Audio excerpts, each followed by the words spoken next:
Hi, today we're going to talk about international entry modes. So you decided to go international. You may have even decided on the strategy that you will adopt. Now you have to make a series of decisions with respect to how exactly you will enter that market. What form of company will you establish there? Will you open a subsidiary? Will you have a joint venture? Will you simply sell the license to someone? How will you arrange the payments? How will you basically be dealing with your presence over there while being here? Before we get into all the theoretical details, I normally would like to ask a question of why you would like to export, right? And you probably can guess some of the answers. Here are some of the answers that my students give me, as well as some of the answers that kind of make sense. Well, one, you want to expand sales, right? So if you operate in a particular market, you are limited by the size of that market. There are only so many consumers there, and so there are only so many products you can sell in a given period of time. If you expand, if you go international, all of a sudden you can have access to more consumers and you can basically increase your sales, or in turn increase your profits. Second, you might want to diversify your risks. So if you operate in a single market, and if something goes wrong in that market, you will go down with that market, right? Even the countries like the United States or the European Union, for example, countries, even though they seem very stable, even those countries occasionally experience economic turmoil, like 2008, 2009 economic crisis. And if you happen to have all your clients in that particular market, you may lose all your sales. So you might want to sell internationally just for the case when one of the markets is not experiencing the best times, so that you can smooth out those fluctuations by selling in the bad times here, selling over there. And then finally, sometimes you just want to gain experience. You may not be making any money in terms of profits, but you want to be present in that market. You want to establish yourself there. You want to have the contacts. You want to know what that market is, how it operates, so that maybe one day increase your presence and actually start making money. Now, the textbooks talk about the export strategy development, things that you need to do when you decide where you will go and how you will go. And they have all those boring charts that delineate the steps that you would need to take in order to enter a foreign market. And so they would sound something like this: identify a potential market, match needs to abilities, initiate meetings, commit resources. I'm not sure what the politically correct word for BS is, so I'm just going to use that term here. But yeah, I mean, this is kind of all correct. It sounds completely correct and right. But I mean, it's so boring, so dry, so useless that I don't even want to talk about that. Though I admit that's the process that you should be following, right? So in the real life, it usually works a little differently. It kind of follows the same scheme, but it's not as dry, and it's much more, I guess, in a sense, rich. So I'll give you some of the examples from my own experience, from people that I know have gone overseas, and so this is how they were making those decisions. For example, when I travel internationally, people often would ask me whether I could think of a product or a service that I saw somewhere and that I'm missing here. For example, when I go and visit my family in Ukraine, many people over there would ask me if there is anything in the United States that I wish was available on the market in Ukraine, and vice versa. And by asking those questions, people basically want to know what would be a product that potentially is not present here but could be present. And so through those conversations, people frequently make the decisions as to where they want to sell their stuff where they want to buy their stuff, from where they want to buy their stuff, and stuff like this. So here are some of the examples that I personally was involved in terms of, helping people make those decisions. So for example, there was once a friend to whom I suggested that maybe you should consider selling those paper covers for toilets that are pretty much standard in the United States, but you wouldn't see much in at least Ukraine. I'm not sure if it's all around Europe. They're not common even all around Europe, right? But in any case, in my case, it was a guy from Ukraine, and I said, well, that seems like something I'm missing, and perhaps you should consider buying that. And that led to a shipment of products from North America. Eventually the guy actually figured out that it would be cheaper to order them in Ukraine, just go to a paper factory. But for a while that was a little business. So for a company from the United States, they were present in the Ukrainian market in a sense through exporting without really having to do much. There was also once a case when I suggested that Canadian wine, as you probably know or don't know, who knows, Canada may be a cold country, but they actually do have a fairly vibrant winery business.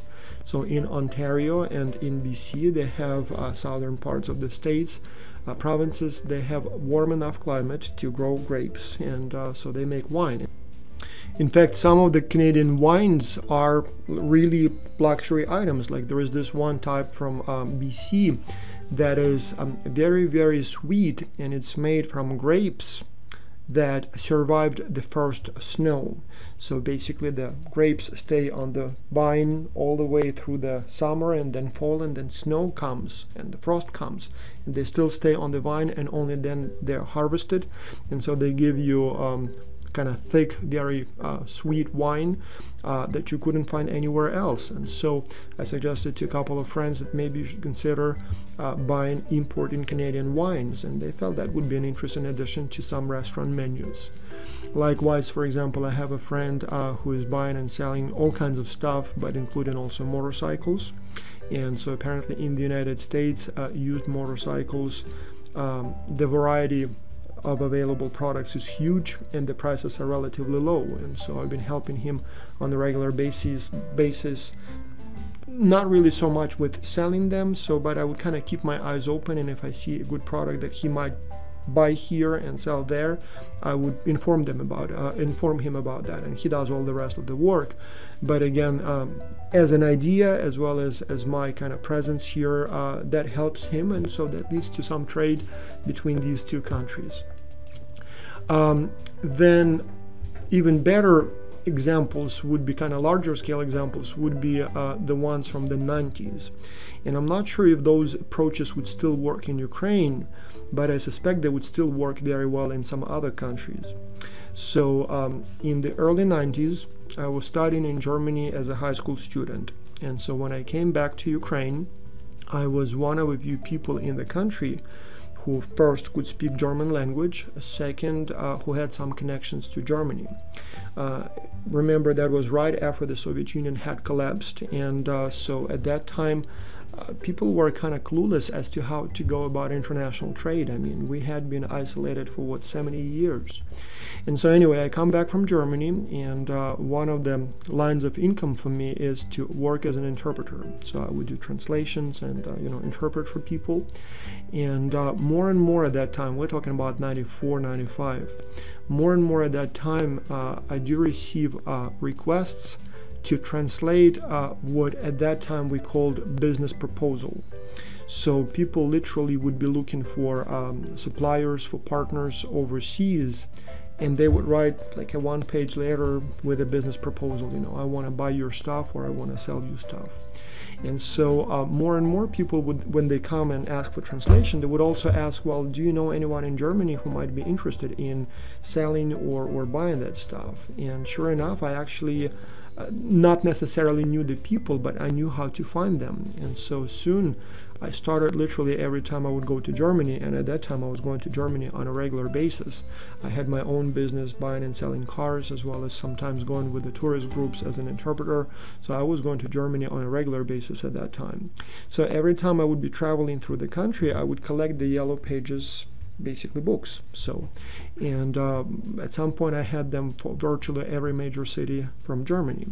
And so a guy would come to me, and there is actually one that I still remember and still kind of stay in touch with. He wanted to start selling plastic windows, like the modern, what we call European windows, because in Ukraine they were much simpler, made out of wood. And so he says, I want to sell them in Ukraine, and I want to open a store, but I don't know where to buy them. Do you know any stores that sell that kind of stuff, or any suppliers? And I say, well, I don't know any suppliers, but we can look it up. And literally we open the Yellow Pages book, go to the Windows section and see who sells them. And sometimes you would have literally dozens of pages with the names, like hundreds of companies. Not surprising, obviously, especially if it's a big city like Munich or Berlin. And so I would literally, not only translate the letter for him, but I would send out those letters all around the country. And many of them would never get a response. People probably would think, some sort of Russian mafia, what do they want? That was definitely not a common way to approach clients. Dear Mr. Such and Such, I would like to buy your windows and sell them in Ukraine. But many do respond, and if you send out enough of them, many people will respond. And so by this simple, in fact almost primitive method, I was able to help a number of companies to find partners. And then soon enough they were able to do that same thing on their own as more and more people were traveling overseas.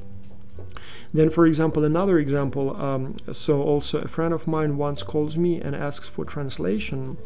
And and this one is from 2010, 11 maybe, when I was already in the United States. So anyway, he wants to buy, or he has a client who wants to buy a diamond cutting machine. And so apparently it's a big thing, it's like a table size, and it cuts diamonds. And so there are not many producers in the world who make that kind of equipment. And so there is one that is an American company, but they have a subsidiary in, they have a distribution center in Russia that services all of Eastern Europe. And so the client was trying to buy that machine through them, but he found that the prices were too high. And so he was hoping he perhaps could find something cheaper. And so they approached me, first asking for a translation of a letter for someone, but then they said, well, it seems like it's an American company. Any chance you may have some contacts and see if you can help us maybe get that product through them? And well, I know nothing about diamonds, but I look up the name, and turns out the headquarters of that company are actually in the state where I am, in North Carolina, in Charlotte, just a couple hours away. And so I called them and I asked them about that, and they said, well, yes, if it's a new machine, it has to be bought through the distributor because they have an exclusive distribution contract. But we also sell used machines, so if you would like to take a look here, and we take a look, and the prices are fine, and so they're not obliged by the distribution agreement to sell those only through the distributor, so they can sell them direct. And voila, the guys are buying and selling cutting diamond machines. And so again, I don't really have anything out of it myself, but I was able to help them. And so here we have a company from the United States who all of a sudden does business in Ukraine, even though they probably had no intentions to do that. The more common method, though, and it works in all industries on a large scale, and we did that big time back in Ukraine when I was working for a company that was in the agricultural business, that's exhibitions. So for agriculture, but you would see the same stuff for everything from cars to apparel to just about anything. But at that time I was responsible for managing a number of brands related to agriculture, like plows and tractors and combines and that kind of stuff. And so part of my job essentially was to go to the agricultural exhibitions and see what's available at that time. And so we would literally go to those exhibitions, and you would sometimes, like fields and fields, or like big hangars, and you just walk through the aisles, and if you see a product that you think might be useful or might be in demand in your country, you approach the seller, you ask them about the product. And so that's where it's very easy, because the reason they came to the exhibition is to promote their product, right? And so when you approach them, they have no fear, no second thoughts. Obviously you are here to buy, and so that's very easy. You get a few brochures, you get their cards, you get in touch, and then you start working together. So if you want to start selling your stuff, you can actually go and exhibit it on some of those exhibitions, and people will ask about it. Likewise, if you want to start importing, that's the best way to find clients. Now, I don't know really what the big companies do, like, like huge companies like Ford Motor Company, or, some of the other big companies, but I suspect they use the same methods. I mean, they may have more connections. By the time you become the CEO of a large company, you probably personally know a lot of people. Plus, I suppose, when a General Motors or Chrysler or Ford or Mercedes-Benz, when they send a letter asking for something, companies respond right away. So there may be an easier way for them to do it, but essentially it's still going to be the same type of approach. Also, many companies, for example, start doing business overseas, even though they're not really in the international business arena. For example, again, back to the times when I was in Canada in the 2000s, I still kept in touch with the company in Ukraine that I was working for, the agricultural machinery, and on a number of occasions I received requests to look for used agricultural machinery. That stuff is expensive, like the tractors that you see here and the potato harvesters that you see here. They cost anywhere between new ones, $200,000 and up. And a used one, you can buy it, for a fraction of that cost. And so in some countries, even a fraction of that cost is a huge amount of money. So they would much rather buy a used one than a new one. And so what you frequently find is that agricultural machinery dealerships in Canada would, in many cases unintentionally, would be approached by one of the scouts from that company or other companies who are looking for used machinery, and would be offered, if you have any used machines, I would be happy to buy them and maybe resell them in Ukraine. And so we, for example, had a partner in Saskatchewan in Canada, central Canada, Dave Cook, and so he had a couple of dealerships that were selling agricultural machinery. And so we were buying a lot of used machinery from him. So again, he was a local dealer in a very small town called Kinistino. It's like really, really small, and all farmers. And he was as far from any border as it gets. I mean, the US border must have been just a few hours away, but everything else is huge and far. But he worked with us, and so he was doing a lot of business in Ukraine. So that's how those things happen. And so it's not necessarily a huge, each of those channels not necessarily is a huge way to do business, but that's how it all starts. And then eventually, in many cases, it leads to your presence in the market. You open a subsidiary perhaps, or you keep working with a partner. And so for agricultural machinery, for example, we would literally be selling for millions of dollars every year. So that's, big market. So, yeah. Anyway, here is a question for you. And the answer clearly is A. Now, before we get into the forms of market entry, let's talk about the forms of payment. The big challenge that you will have when you do business internationally is how do you arrange payments so that both parties, the seller and the buyer, are happy. And the reason it's so difficult to do is because you are in different countries. So when you sell products in your own country, like for example in the United States, you go to a store, you buy it, and the transaction and the exchange of the product change hands and the money change hands at the same time. No problem at all. Even if there has to be a delay where you pick up the product a little early and you pay later, or you pay early and pick up the product later, it's usually not a problem, because if you pay early and then the seller for some reason cannot deliver the product, you know where to find him or her. You know what happens if he or she doesn't deliver on his, contract obligations. You can go to the police, you can complain, so you actually know and you can reach him, right? And vice versa. If somebody ships you a product, for example, if you buy a car and you get first the car and then expect it to pay in a few days, which sometimes you can get, again, nobody's too worried, because if you don't pay, they know where to find you, how to get the car back, or how to sue you to get the money. Now, when it's all done internationally, all of a sudden it's a problem, because the money can travel instantly in many cases, electronically, right? But the product, it takes often days and days to cross the border and to reach the buyer. And then you have a situation where the buyer doesn't want to pay upfront because he or she is worried that that the product will not be shipped. And the seller doesn't want to ship the product first because he's afraid that the money may not be sent. And both parties know that if something goes wrong, if the seller doesn't ship the product, or the buyer doesn't pay, it would not be easy to extract that money or that product. It's not like you can go overseas, and complain and do the business, make sure that the contract is enforced. Imagine that you do business, for example, with Thailand or India or China or Ukraine for that matter, or Russia. What do you know about those countries? Do you know how to go there, where to get your products? You go there, you may be killed, who knows? Maybe not, but that's not your country. That's, and so therefore you are afraid to send your stuff forward. And so that's where you get kind of the situation where it's difficult to do business, even if both parties are interested in doing business. And so these are some of the options that you will have to consider, and so some of them work very well.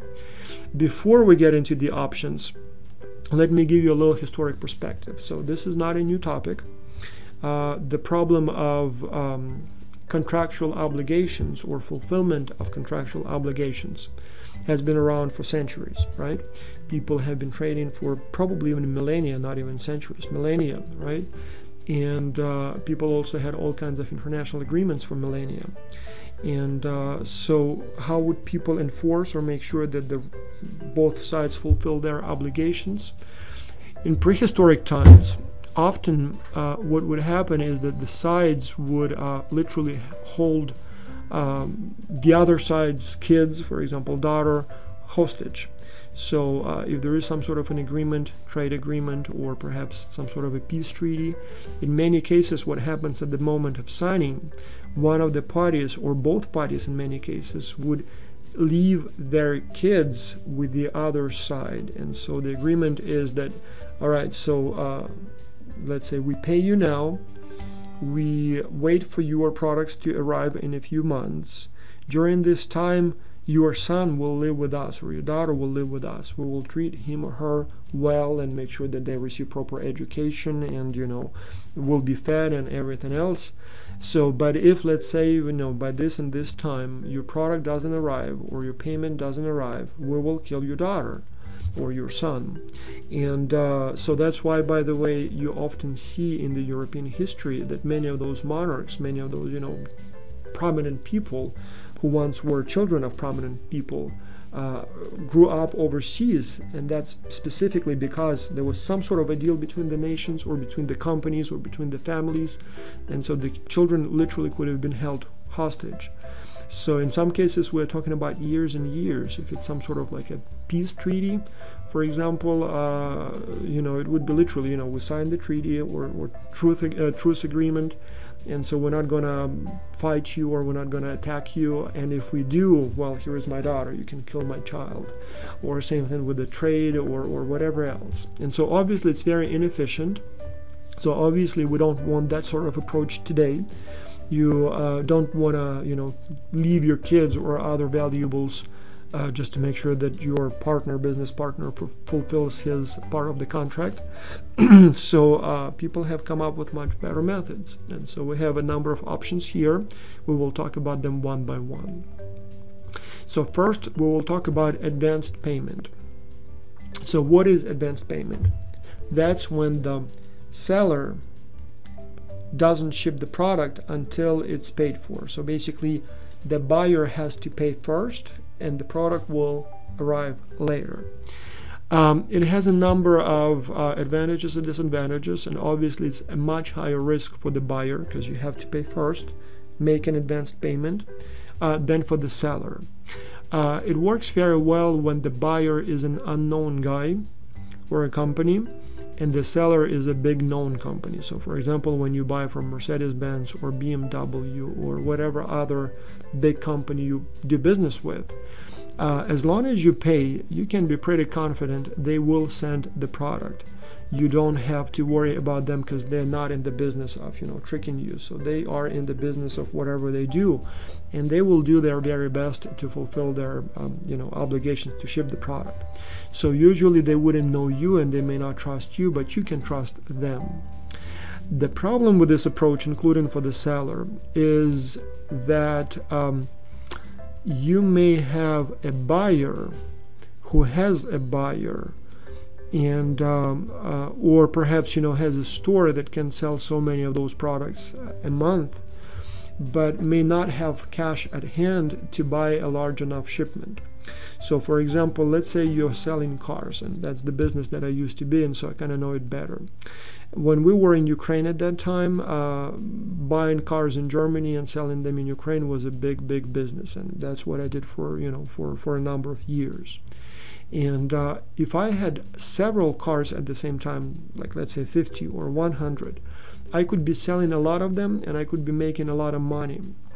And I would have a lot of companies in Germany that would be happy to sell me this many cars at the price that I'm willing to pay, as well as I would have a lot of clients in Ukraine that are willing to buy those cars at that price. So we kind of have perfect market conditions. The only problem is that I don't have enough cash at hand to buy more cars. I mean, maybe 1 or 2 or 3 at a time, but not more.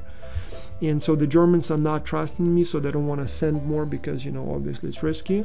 And then the Ukrainians just, well, they would like to buy, but they don't see the cars. I mean, where are the cars?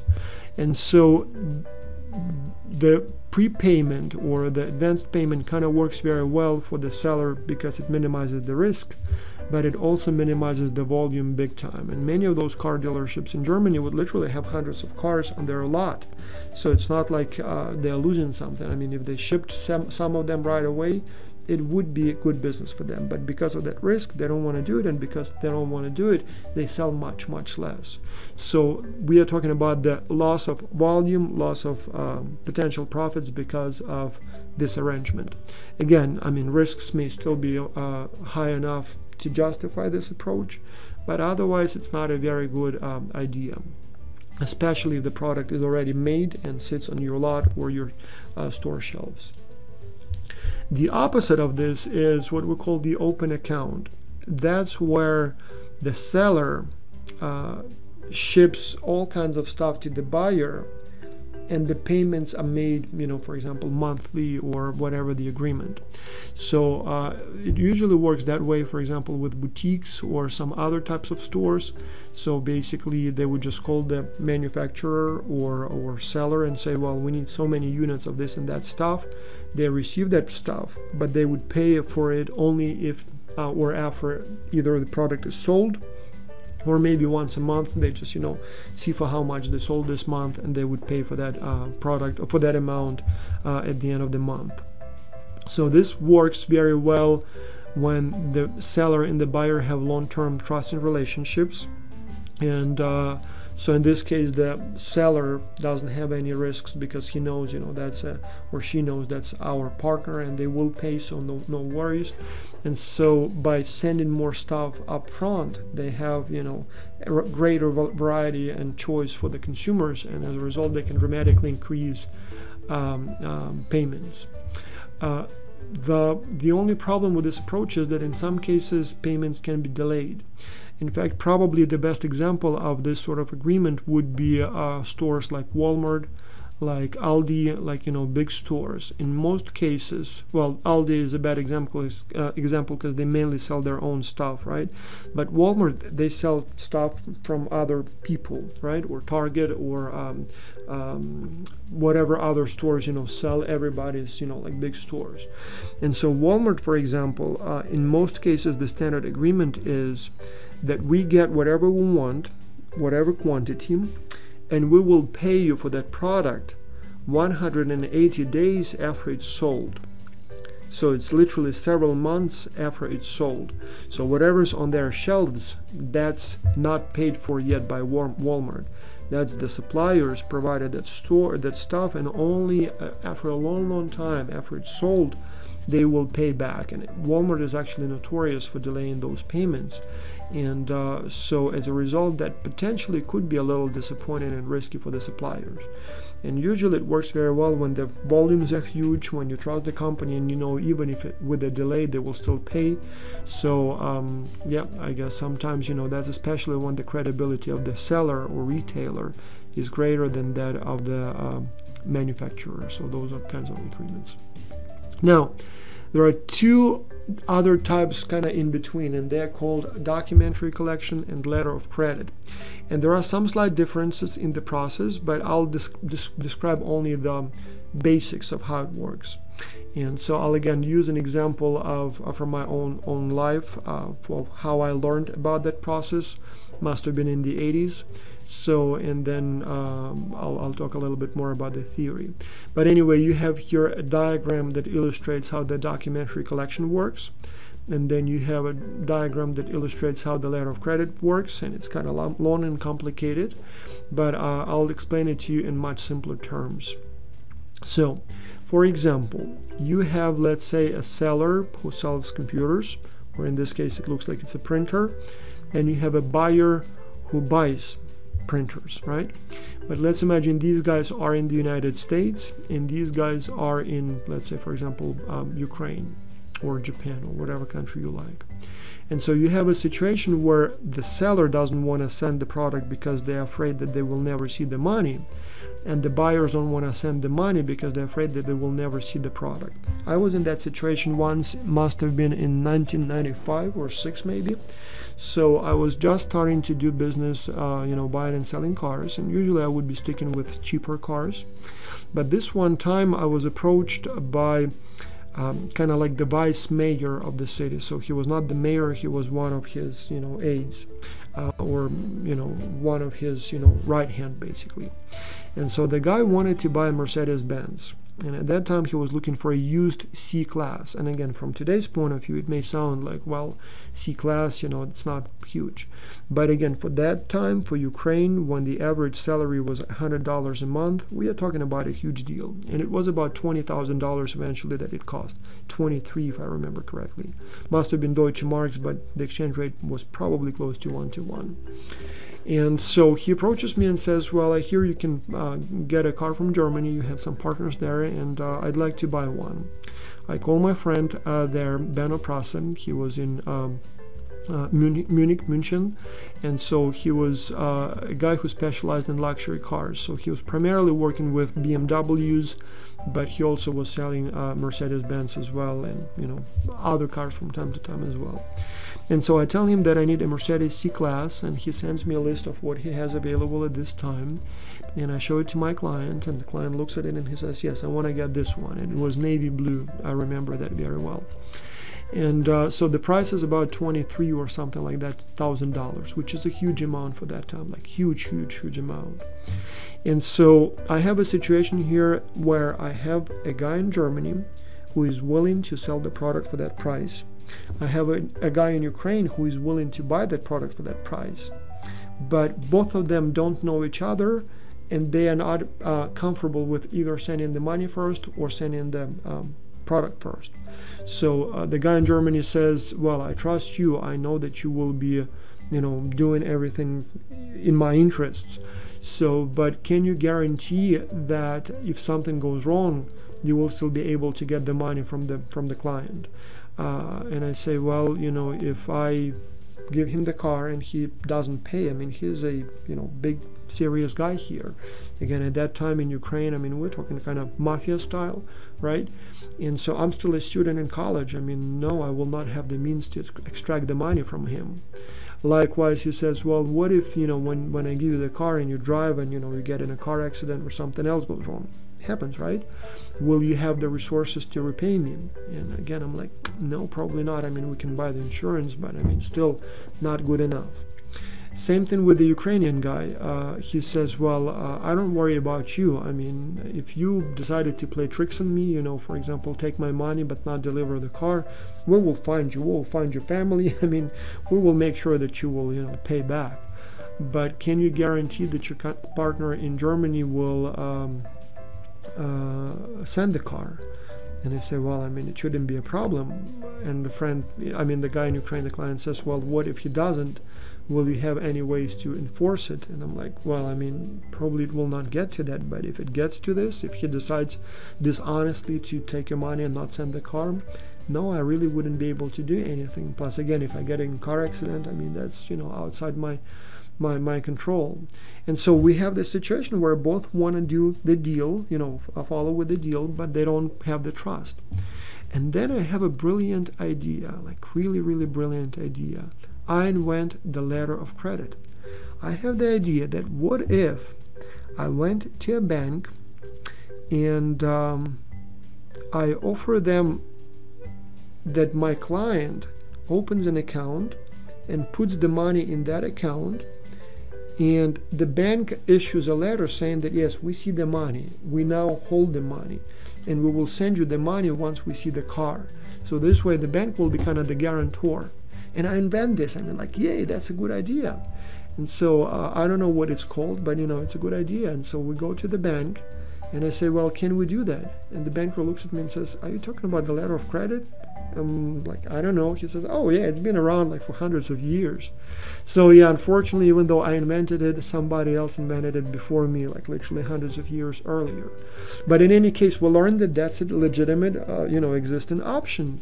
And so that's what we do. So the bank normally charges somewhere like 1%, maybe 3% in some cases. And you literally put the money in bank. And sometimes there are several banks in the process. And this is how it works.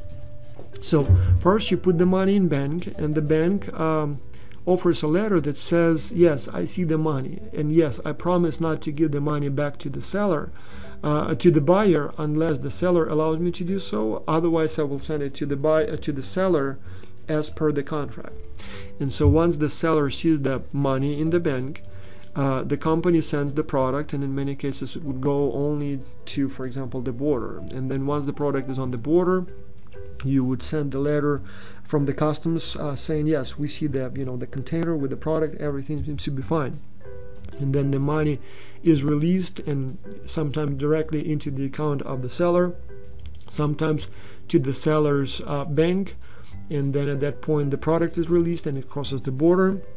And then once you see the product, you say, yes, I see the product, you can now deliver the money. And so the money goes to the bank of the seller, and the product goes to you, the customer. And again, sometimes it could be several steps in between. So sometimes it could be several banks in the process, and sometimes it would literally be, each step of the way when the product moves, you receive some sort of a confirmation, and that's when the money moves extra step. But that's the point. And so because the bank kind of serves as an intermediary, you have to pay the bank a small amount. But I mean, if that's the only way to do it, that's a fairly safe way. And so if one of the sides doesn't deliver on the promise, so for example, that the product is not shipped, or it doesn't reach the border, or something else goes wrong, then you have the right to get your money back. Otherwise, as long as each party fulfills their agreement, you cannot get your either product or money back. So the bank kind of enforces that it keeps moving as originally agreed. So again, you probably will forget the terminology, and you probably will forget how exactly it works, but remember that there is a method like that. So one day when you have to do business with a new partner and it's international, remember that there is a letter of credit or documentary collection, which is a very similar method, and you will talk to your bank and they will explain you all the details. Now here's a question for you. Let's see if you know the answer.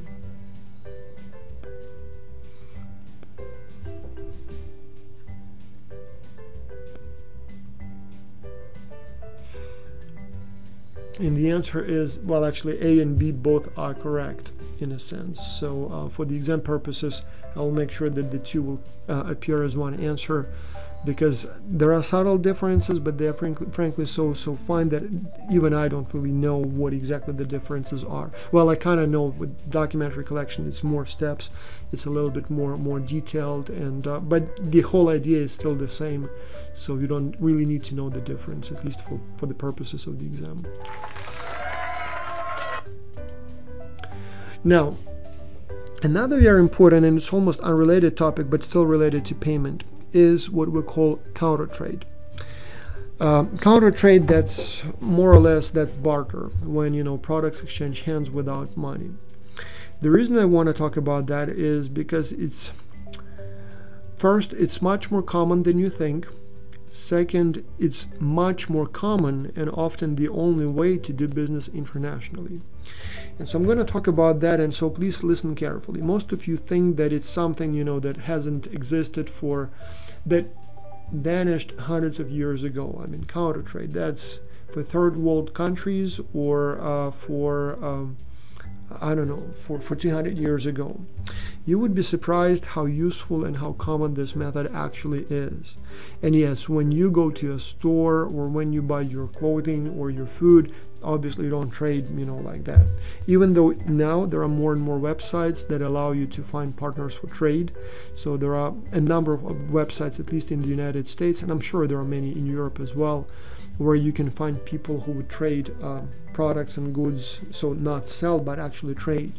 Like, for example, there are several websites where you can trade services. Like, for example, I can do your taxes, and in exchange you will teach me your language, whatever that is. Or I can paint your house, but I need your help with, planting trees, right?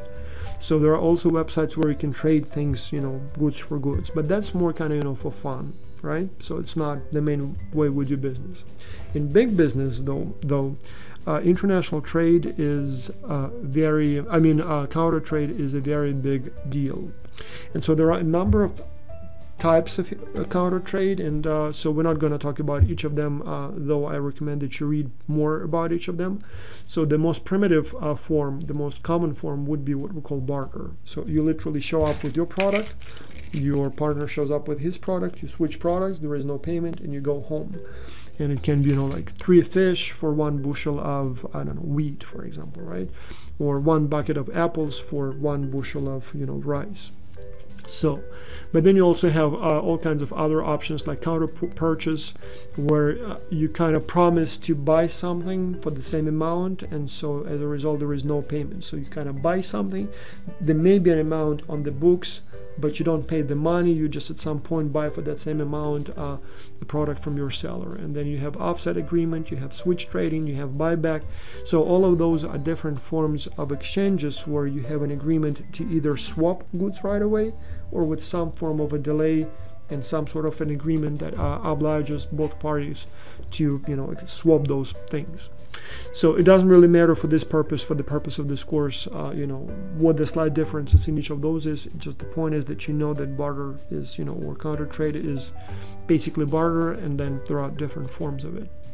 Now, when it might work very well and why it may be even the only way to do it. I'll give you again a few examples from my own business experience, and you will see how not only useful but almost inevitable this stuff becomes.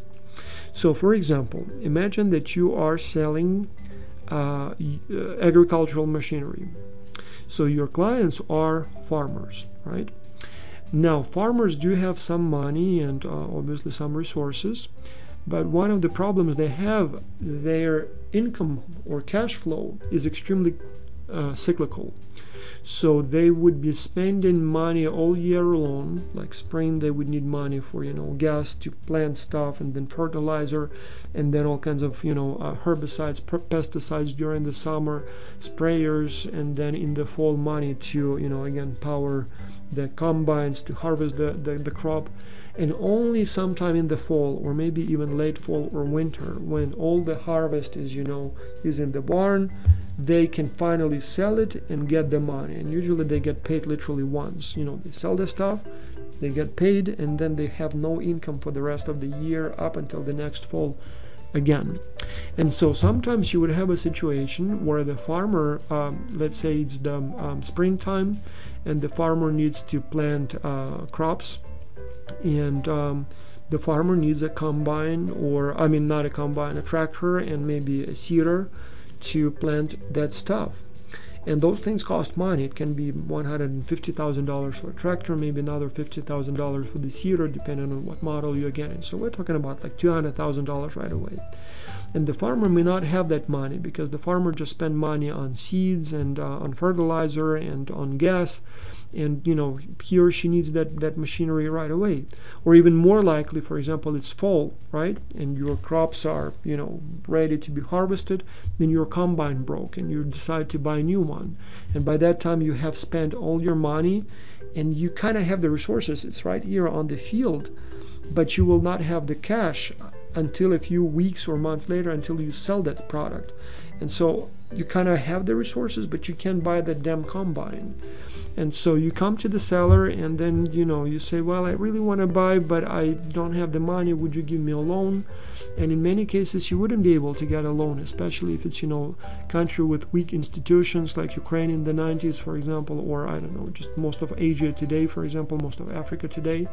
So you as a seller who sells and makes and sells combines, you really want to sell that thing because you know that they will be able to pay in a few months, but you're not really in the financing business, so you don't really want to finance or offer some sort of a lease. And so what do? And so what we started doing at that time was barter. So we would be willing to give our machinery in exchange for the agricultural products. So the farmer may not have the cash yet, but the farmer may have wheat, barley, whatever, corn in his or her barn. And so we would literally be willing to sell the tractors for, or combines for the produce, for the actual product. And so first it was a necessity because there was no other way to sell those machines. And then you have all the wheat and barley, and you think, well, how do I get rid of it? And so soon enough we were doing it so much that we actually started getting into business of selling agricultural products.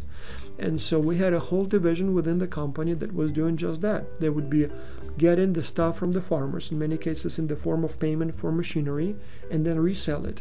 And then we were doing it so much that we actually became very good at it. So we actually started actively buying that stuff from farmers, even in addition to the payments that they made for the machinery or fertilizers, because now we had the infrastructure in place, and so we were able to resell it at a profit now. So not just get our money back that we were hoping to get for the tractor, we would actually get it with a profit, because farmers, they don't know how to sell this stuff. They know how to grow it, and so they would frequently be willing to give you at a discounted price. Plus they would still always get a discounted price because they sell it to like bigger traders, and those traders make a profit on them.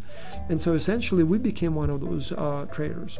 So that served a number of purposes. One, all of a sudden we can sell many more agricultural machines, fertilizers, because farmers may not have the cash, but they have the produce. So, and in many cases we would be the only company offering that option.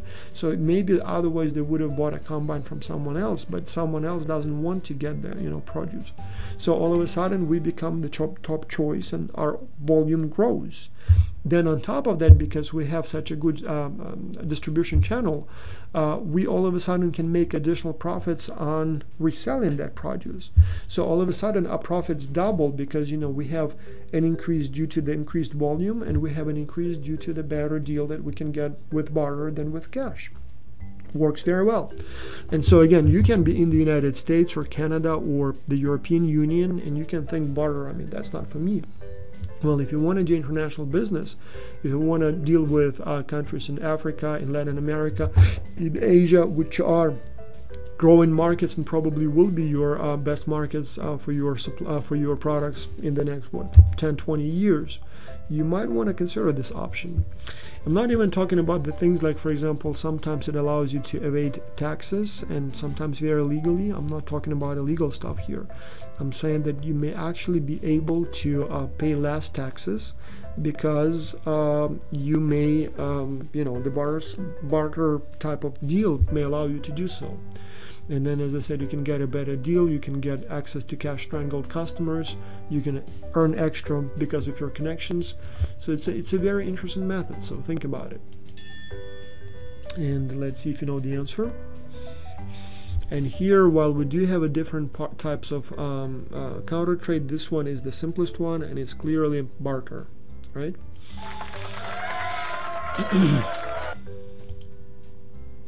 Finally, in terms of how can you be present in that market, new market. So you have again a number of choices. One, you can go with what we call direct exporting. So you sell directly to buyers. And normally to do that, you can have either sales representatives or you can have distributors. So with sales representatives, those would be the people who are hired by the company, by your company, to promote your product. They do not own the product. They only get a salary or commission. So that guy will basically have your logo on his t-shirt or shirt, and they represent your company. They work for you. So they don't own the merchandise. They take it from you, sell it, then give you the money back to you and get their either commission or a fixed pay. Distributors normally are the guys who own the product, so they buy it from the manufacturer, and so they would buy from you at the kind of bulk price, sell it at the retail price, and that difference, that's where the profits come from. So sales representatives normally would be literally your employees. Distributors would be like car dealerships, for example, or those phone stands. In most cases, they actually own the product. So if you go to like a Mercedes, if you go to a Volkswagen or GM or Chrysler or Ford dealership, all those cars that you see on the lot, they belong to the owner of the dealership, not the company that made them anymore. The only exception is Mercedes-Benz. At least in the 90s and 2000s, and probably still today, they actually own their own dealerships. So in a sense, the dealerships there are sales representatives, not distributors. So there, the products are still owned by Mercedes-Benz. But you got the idea, right? And then you can also go with what we call indirect exporting. So those would be all kinds of agents, which are basically independent organizations that sell your stuff, but also stuff from other companies. So they don't represent you only. They sell all kinds of things. They may be selling a particular types of products, but they would be selling them from all around the producer options. So it's not only you. So they will have their own logo on their t-shirts. So they would be like, Bob's Distribution, right? And so we sell Ford, and we sell we sell Audi, and we sell Volkswagen, like CarMax, for example, right? Then you can also have what we call export management companies. Those guys do much more than that. So you, for example, decide to do business in, let's say, China. You find an export management company, and export trading companies are kind of similar, but just much more expanded set of services. And so those would be the guys who will find the retailers for your product. They will make all the arrangements with respect to taxes, import tariffs, paperwork, sometimes storage, translation, all those kinds of things. And so obviously it will be there will be a fee associated with that, so they will charge you, but at the same time they will allow you to worry about making the stuff, and they will take care of exporting and retailing of that stuff. And then sometimes you might want to also think about working with freight forwarders. So those guys are not in the business of selling. They just move the product across the border. And so one of the big challenges you will have is how do you move the product across the border? And again, if you are, let's say, in Canada, the United States, it's easy. I mean, you literally, takes minutes, and in most cases you don't even have to do anything on the border.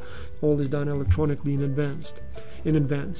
But most borders on this planet, there are 187 countries. So probably, except for a few dozen countries, in most cases the border crossing is a difficult task. Lots of paperwork, lots of, sometimes monetary payments, and so sometimes risks. So you might want to hire one of those freight forwarders, and kind of small time. It would be guys like when I was in the 90s.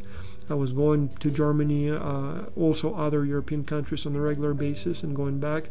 And in many cases, I would be hired to move stuff across the border. It could be a car. In most cases, it would be a lot of stuff in the car, just about anything, from shampoo to used electronics to whatever. And so I would be asked to do that and paid to move it across the border because, first you needed a visa at that time, and not everyone did have a visa, so you have to have one of those guys. Second, you literally sometimes have to spend days on the border just doing nothing and waiting in line. And then when the time comes to cross the border, again, sometimes you have to bribe people, sometimes you have to withstand their abuse because they may, demand a bribe and maybe you don't want to pay one. So there are lots of, things that you need to know about crossing the border, and, like I'm talking about the legal side, nothing illegal, like real important things that you need to know. And again, you may be excellent at making products, you may be excellent at selling them, but moving them across the border, maybe it's not something you want to spend time on, and it's cheaper just to hire someone to do it for you.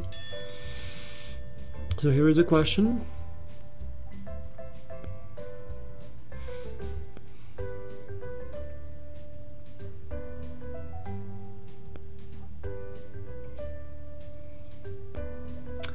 And the correct answer is, since we're looking for accept, the correct answer would be sales representatives, right? So it's B, sales representatives, because they are a direct exporting option. Finally, forms of market entry. I have here two diagrams that show you how you can classify them. So this one classifies market entry in terms of the control that you want to have, in terms of your resource commitment, and in terms of your flexibility and risks.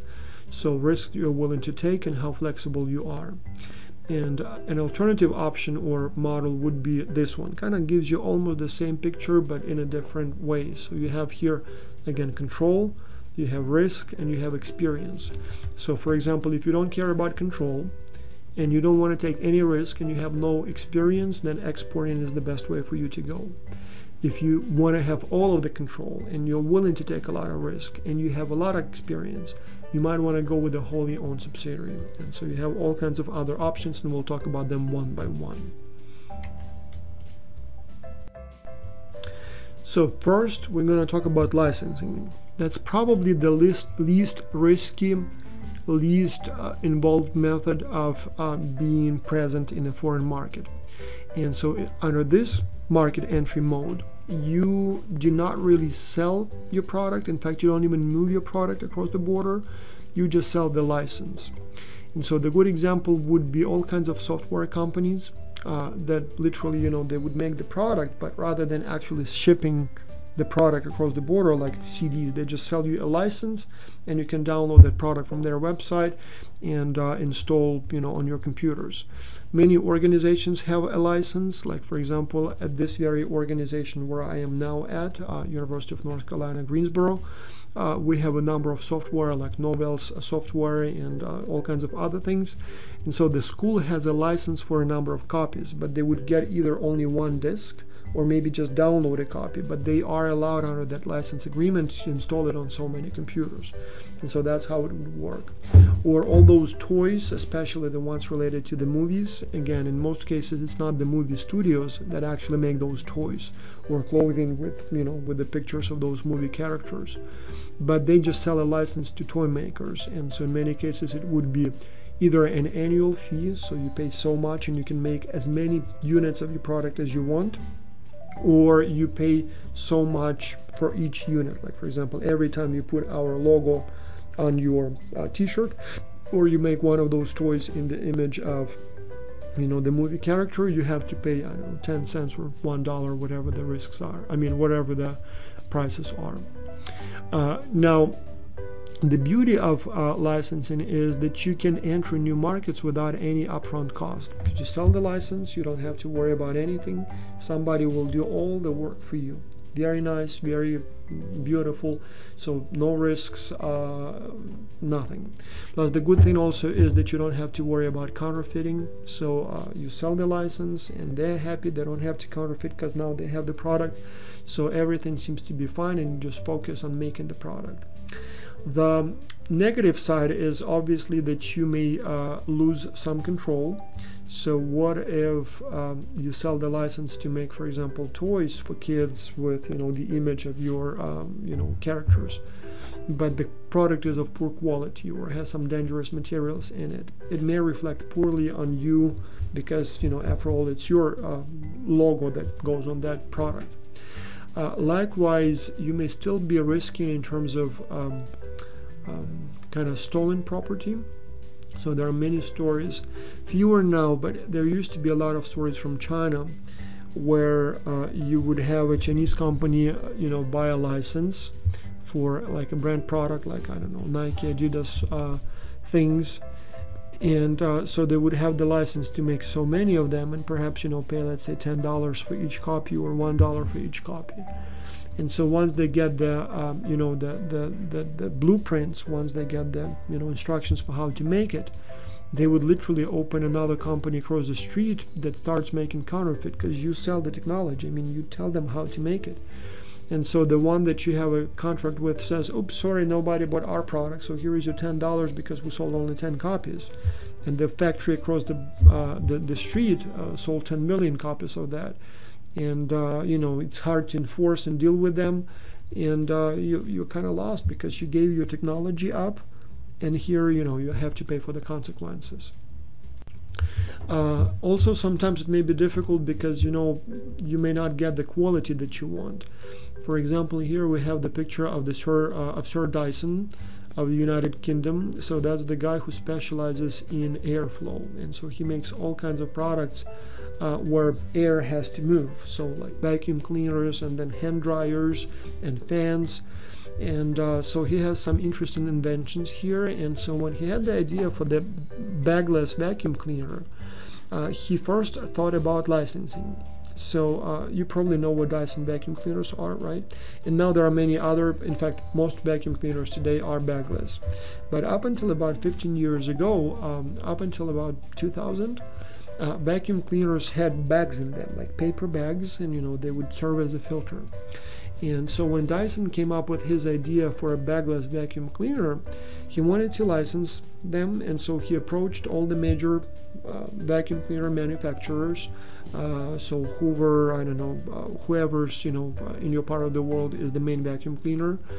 And I don't think there are really that many of them around the world. But anyway, he approached several of them, and they said, no, we're not interested in your product. And the reason they were not interested in that product is because vacuum cleaner companies used to make most of their profits on bags.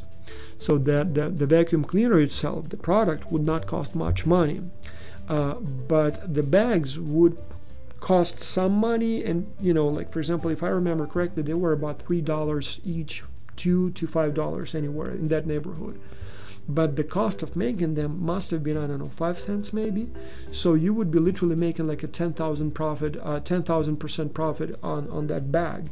So you can sell your vacuum cleaner at virtually no profit, but over the life of the vacuum cleaner, people will keep buying the bags, and each manufacturer used a different bag. And that's where you can make a lot of money. And so when Dyson approached them with the idea for a bagless vacuum cleaner, they looked at him as if, like, that's crazy, we're not interested. That's not our model. And then at some point he wanted to just simply outsource the production, and, went and started looking for companies in Asia. But he didn't feel like he can get the quality that he was looking for, so he wanted his products to be expensive, and so they needed to be top quality, and he didn't feel like he can get that top quality, and so eventually he just decided to make those products himself and then sell finished products. So sometimes licensing just may not be a good choice for you. Franchising. It's a very, very popular method. I strongly encourage you to learn more about franchising.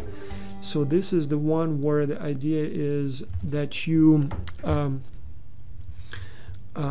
establish a company, but you don't really deliver the service, and in most cases this is a service type of arrangement, but you find other small private companies or individuals who will represent you and who will either deliver the product or service.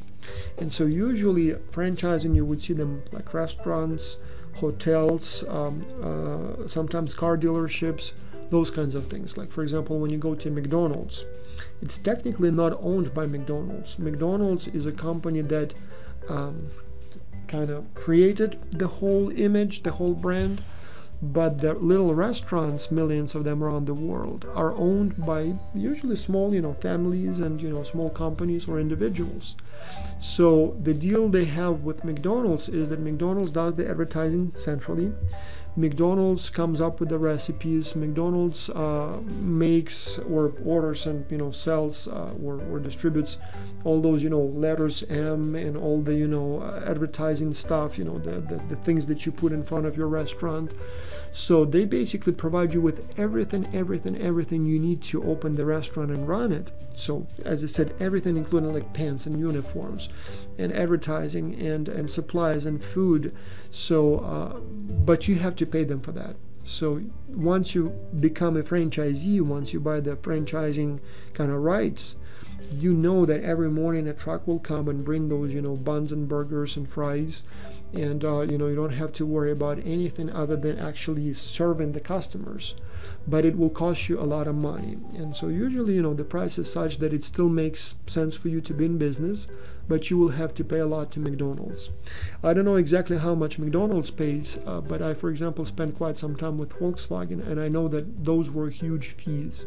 I mean, the fees are usually very high because if you don't represent a particular automaker, your client base shrinks dramatically. If somebody wants to buy a Volkswagen, they want to buy it from a licensed, dealership that represents Volkswagen, not just some sort of, like Bob's Corner cars, right? So, but to get that privilege, you have to pay huge fees every year. On top of that, you have to buy all kinds of things from Volkswagen. Like, for example, I remember at the time when I was with them, you had to buy like the uniforms for the car mechanics. You had to buy shirts for sales representatives. You had to buy pencils. You have to buy office supplies. You have to buy furniture, and that stuff was expensive. Like a table, I remember, was like 2,000 Deutsche Marks, like $2,000. It's probably 10 times as expensive as it would cost, or maybe 5 times as expensive as it would cost if you bought an equal quality furniture from just a regular retailer like IKEA. But no, it had to be all standard, all by the company, and so it was a very expensive deal. And so sometimes you would see cases when franchisees just decide not to work with a franchisor anymore just because it's expensive. But the good thing is, if you are in the franchising business, for you as a franchisee, as I said, you can open a restaurant and next day everybody know who you are and you will have a client base. If you open one of those McDonald's or Subway or Starbucks, everybody knows who you are, even though they don't know your own company, but they know the company you represent, and voila. So because imagine if you want to sell coffee at Starbucks versus you want to sell coffee as Vas Taras coffee. I mean, who cares about that stuff, right? Even though the product may be virtually the same. So same thing for you as a company. I mean, expanding, growing, if you want to build a network of restaurants, for example, it's expensive. You don't want to spend money on all those houses and finding staff. It just takes forever, a lot of time. But if you sell franchising agreements, franchising options, then all of a sudden people from all around the world will be coming to you. They take all the risk. I mean, you just provide the infrastructure. So definitely a good deal. Management contract. Again, sometimes when you do business in the foreign market, you may not even have a product or service that you sell per se, right? You sell the expertise for how to sell that product or service. For example, BAA is the British Airport Authority. It's a company from Britain that specializes in managing airports. And so there are many airports all around the world, including, for example, Indianapolis in the United States, Naples in Italy, Melbourne in Australia, that is managed by that British company. So when a city is opening an airport, I mean, managing an airport is a very, very complicated job. You have to know so much. I mean, it's very difficult, right? And so the city may be willing to build the airport, but doesn't really know how to do it, and there may be no people there who know, how this industry works. So then you hire the BAA, contractor, or BAA basically company, and they will send first their expatriates and people who will, do all those, management functions, and they will hire locals if needed. So they'll basically run it for you, and so they will take some money, so they will make money from your country. So for them it will be basically international business, but they will not really build anything. They will just manage the thing that you build. So minimizes your risks. They'll cost you something, but sometimes it's a nice way to enter a new market, especially if you're in this kind of management services types of industry. A turnkey project, that's when you may again be making money overseas by not really doing business per se, but by creating businesses. I'll give you an example from my own experience. In 94, 95, when I came from Germany, there was one summer when I worked for a company which was an American company, CDG, Construction Development Group, that was building a glass factory in my hometown. And at that time, apparently, it was the largest glass factory in Europe. It was specializing in glass containers, so like bottles, like for milk and beer. And so it was in my hometown. And so they hired a German engineering company that was kind of overseeing the operations, the construction. And so I was working as an interpreter with one of the German guys. Victor Wigand was my kind of boss. And so my job was to follow him everywhere and basically interpret for him. But the point here is that CDG was basically getting money from Ukraine, so doing business in Ukraine, but they didn't really, do anything in Ukraine other than just building the business. Once it's built, they would leave. And so, by the way, that's where I developed the interest in cross-cultural management.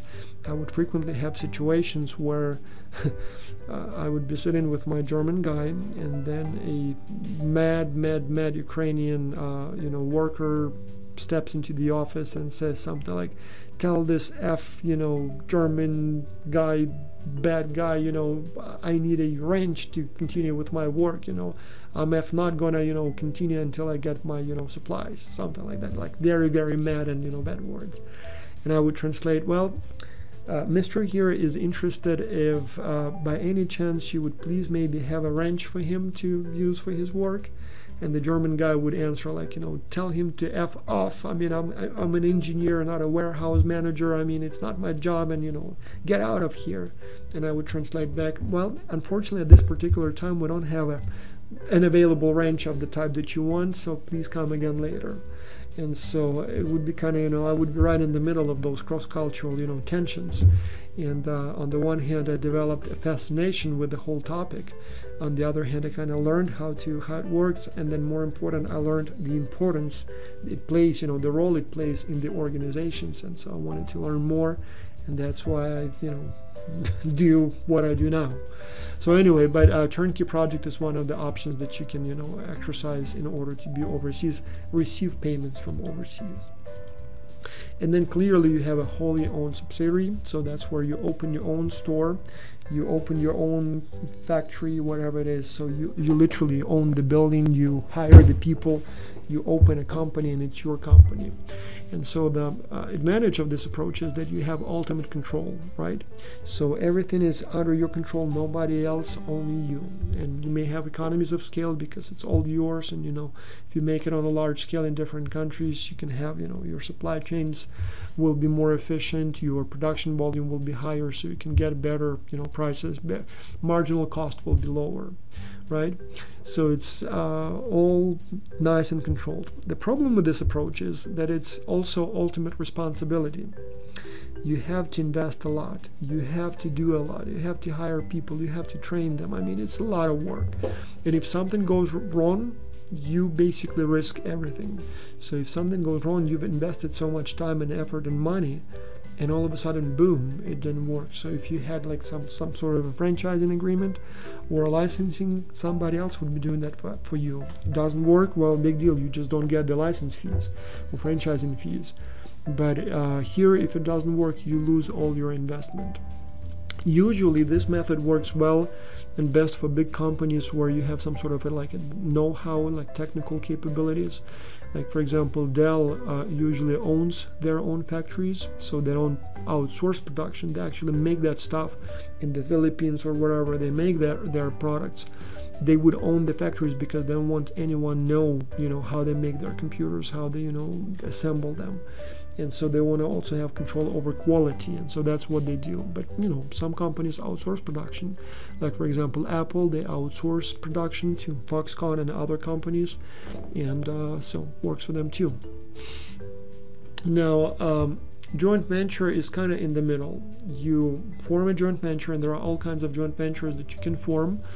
And 50-50, or somebody gets 45-50, where there may be two partners, there may be three partners, there may be more. But the idea here is that you have multiple partners from different countries who form a joint venture and then have that third company jointly managed. I actually did have a joint venture. So my business in Ukraine, the car dealership that I had and a repair shop, was a joint venture with that German guy that I mentioned. And the deal we had was that it's a 50-50 joint venture, and I would contribute all the daily management expertise. So my job was to hire people to make sure that everything works, to basically manage it. And the German guy, his part was he delivered equipment for car diagnostics at that time, and we rented space, so we didn't have our own building, we rented space. So we rented a kind of not a warehouse, like a repair shop type of thing. And it didn't work very well for us. Well, first of all, we made a mistake with the contribution of the German guy. He probably got that stuff somewhere, bought probably used, thought it was in perfect condition. But the computers, for car diagnostics, how should I put it? At that time, Ukrainian cars, or cars in Ukraine, were relatively simple, and a good mechanic could diagnose the problem without a fancy computer. And then on top of that, people didn't want to pay extra money. I mean, in most cases, it was kind of clear what the problem is, so they didn't want to pay more. And so that equipment was mainly unused. Had I known up front, I would have actually bought more, wrenches and maybe, car lifts and stuff like that. So, but in any case, we got that equipment, and so it led to a problem where, on the one hand, I didn't know why I should give half of my profits to the guy from Germany, because, his equipment wasn't really helping me make, twice as much money as I would have otherwise. On the other hand, he was not happy because there was no way for him to know how much profit we made. And as you can probably imagine, at that time in Ukraine, most of the operations were kind of done out of the table, paid cash, and people. It was basically, there was no easy way to track our sales for someone from overseas. And so he felt that we were just underreporting the profits, and so he felt that we were taking advantage of him. So that kind of didn't work very well. And so as a result, eventually we decided to split, and he took that equipment and installed it at a different partnership that he had in a town a couple hours away. And then we went also solo. So, but that's roughly, how it looked, and so what we did, and that kind of stuff. So joint ventures are, on the one hand, useful when you don't have enough resources or expertise. You might want to team up with a partner in the new market. On the other hand, we have the saying that, if you want to make enemies with a friend, then start a business together. And so that's exactly the thing. So, it's interesting in the beginning, but in many cases, once it's established, once, there is some real profit, and if tough times, strike, that's where you often would have, problems. And then finally, you have strategic alliances. And so that's where you kind of find partners for a particular task on a short-term basis. Like when we talk about car makers, take Mercedes-Benz for instance. They don't really make their cars. Most of the stuff would be provided by partners. Windshields, tires, electrical motors, engine oil, ball bearings, just about anything that you see in that car was made by someone else. Mercedes-Benz still makes the Star, and they make it in Germany as they used to, but just about every other component is made by someone else. And so the beauty of that approach is that you don't have to develop capabilities for making all those products. Like, for example, if you wanted to make tires, I mean, this is not easy, making tires, right? I mean, it's a very complicated business. It's much easier to find a partner like Michelin or Bridgestone or whoever else makes tires in your region and buy from them. And if you're a big manufacturer, you give them the specs. You say, for this type of Mercedes-Benz, like E-Class, we need this size and these qualities, and they will make it for you. And if something doesn't work for you with the quality, you can always change the supplier. And if you need more tomorrow, you can get more suppliers. If you need less tomorrow, you can just basically cut and say, well, sorry, I'm not renewing my contract. Whereas if you had to do it all by yourself, you would have to lay off people. It would be very complicated. So definitely gives you all the flexibility and allows you to specialize in your core competencies. You have less control, and so there may be some partner conflicts, but it seems like a good method as long as your volumes are large enough. Here is a question for you.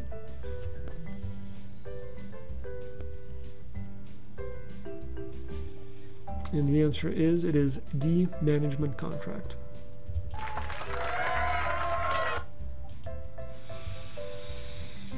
Now, so which one is the best method? Well, clearly it depends. It depends on cultural environment, resource availability, market size, production and shipping cost, your international experience, your sensitivity to copyright and product, technical know-hows, duration of the product. All of those matter, right?